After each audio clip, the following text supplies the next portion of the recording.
श्री सीतारामचंद्राय नमः। श्री हनुमते नमः। श्री राधा कृष्णाय नमः। श्री गुरुवे नमः। श्री समस्त आत्मदेवताय नमः। सभी भक्तों के हृदय में विराजित उस सच्चिदानंद परमात्मा को दंडवत प्रणाम। सनकादिक ब्रह्मादि मुनीषा नारद शारद सहित अहिसा, जम कुबेर दिगपाल जहाँ ते, कवि को विद कही सके कहाँ ते।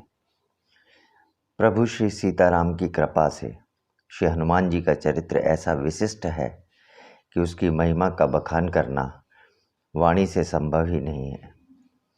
श्री सनक सनातन सनंदन सनत कुमार जो स्वभावतः ही परम ज्ञानी हैं, ब्रह्मा जी जो सृष्टि के रचयिता हैं, श्री नारद जी जो ब्रह्म ज्ञानी हैं, माता सरस्वती जो बुद्धि और विद्या की देवी है, शेषनाग जिनके सहस्त्र मुख हैं, यम जो मृत्यु के देवता हैं, कुबेर जो ज्ञानाधिपति और धनाधिपति हैं, यह सब श्री हनुमान जी का यशगान पूर्णतः नहीं कर पाते हैं।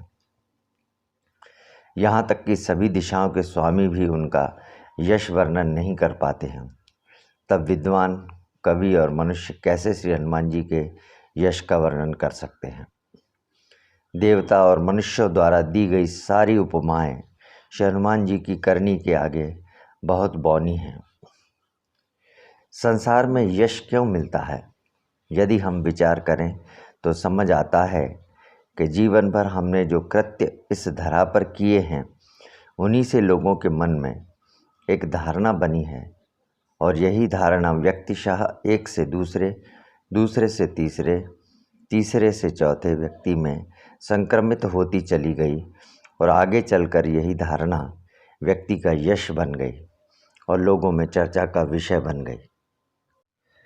श्री हनुमान जी के संपूर्ण जीवन पर दृष्टिपात करें तो हम पाते हैं कि श्री हनुमान जी ने कभी भी अपने बल का वर्णन स्वयं नहीं किया और ना ही कभी उसे अपना माना। यही उनके चरित्र की सबसे बड़ी विशेषता है। माता सीता की खोज के लिए जब समुद्र पार जाना था, तब सभी वानरों ने अपने अपने बल का वर्णन किया, किंतु श्री हनुमान जी ने नहीं। तब श्री जाम्बवंत जी ने उन्हें उनके बल का स्मरण कराया। तब भी श्री हनुमान जी श्री जाम्बवंत जी के वचनों को सुनकर रह गए। प्रशंसा के शब्द उन्हें विचलित नहीं कर सके, किंतु जैसे ही श्री जाम्बवंत जी ने उनसे कहा कि राम काज लगी तब अवतारा, प्रभु श्री राम के कार्य के लिए ही आपका अवतार हुआ है। प्रभु श्री राम का नाम सुनते ही श्री हनुमान जी का बल जागृत हो गया और वह पर्वत के समान विशालकाय हो गए। सुनतई भयउ पर्वताकारा। यहाँ उन्होंने अपने बल का वर्णन किया है। सिंहनाद करि बारहि बारा, लीलहि नाघऊ जलनिधि खारा, सहित सहाय रावणहि मारी, आनऊ यहाँ त्रिकूट उपारी।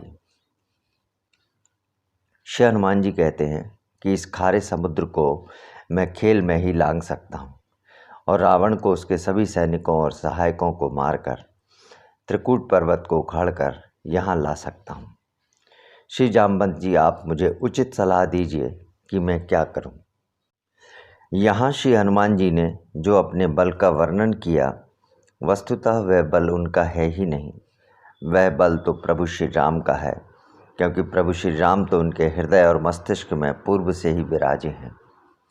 श्री जाम्बवंत जी के वचनों का प्रभाव उन पर इतना पड़ा कि उनका रोम रोम बलयुक्त हो गया और वे अतुलित बल के स्वामी बन गए। वास्तव में यदि किसी व्यक्ति को उत्तेजित करना हो, उसकी प्रशंसा या निंदा में हम कुछ ऐसे शब्दों का प्रयोग करते हैं जो सीधे उसके हृदय में तीर की भांति चुभ जाते।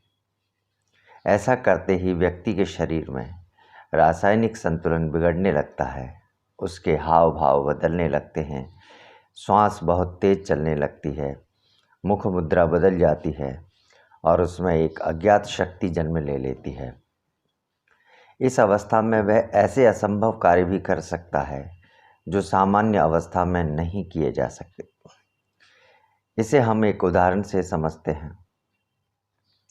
सामान्य अवस्था में किसी युवक को दौड़ लगाने के लिए कहा जाए तो वह अपनी पूरी ताकत लगाकर भी दौड़े तो उतनी तेज़ नहीं भाग पाता जितना कि यदि उसके पीछे पागल कुत्ते लगे हों।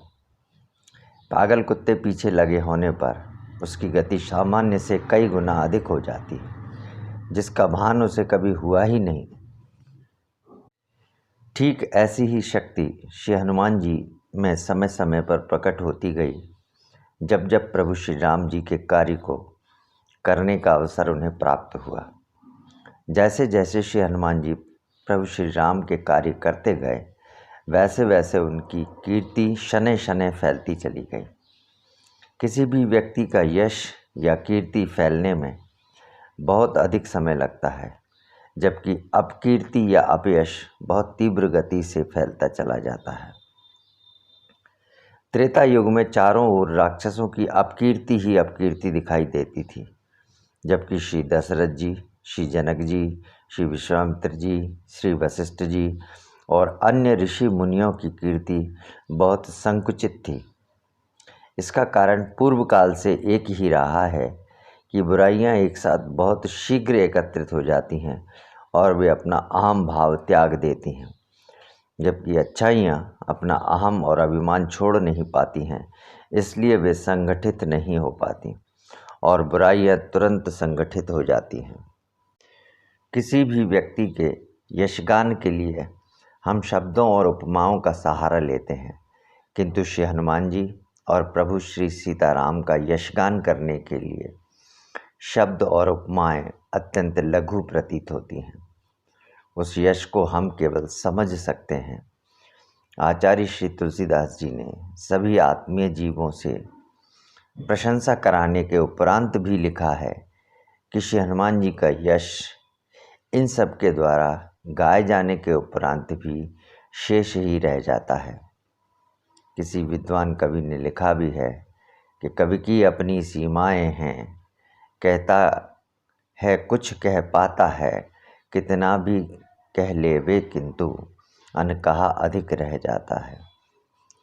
इसीलिए कोई भी कवि या लेखक किसी भी चरित्र को वर्णित करने में सक्षम नहीं है। जहाँ तक उसकी बुद्धि, कल्पना और ज्ञान होता है, बस वह वहीं तक उसके चरित्र का यश वर्णित कर पाता है, इसके आगे नहीं। पूर्ण यशगान तो किसी का भी मानव द्वारा संभव है ही नहीं। श्री हनुमान जी के सभी कार्यों का समाकलन करने पर उनके यशगान के लिए इसीलिए आचार्य संत श्री तुलसीदास जी ने लिखा है कि सनकादिक ब्रह्मादि मुनीसा, नारद सारद सहित अहिसा, जम कुबेर दिगपाल जहाँ थे, कवि को विद कहीं सके कहाँ थे। वास्तव में श्री हनुमान जी के यश का वर्णन करना मानव के लिए अत्यंत दुष्कर कार्य है। इसे जब प्रभु श्री राम तक व्यक्त नहीं कर सके तो आम इंसान की क्या औकात है। शेष अगले भाग में, तब तक के लिए जय जय श्री राम, जय जय हनुमान।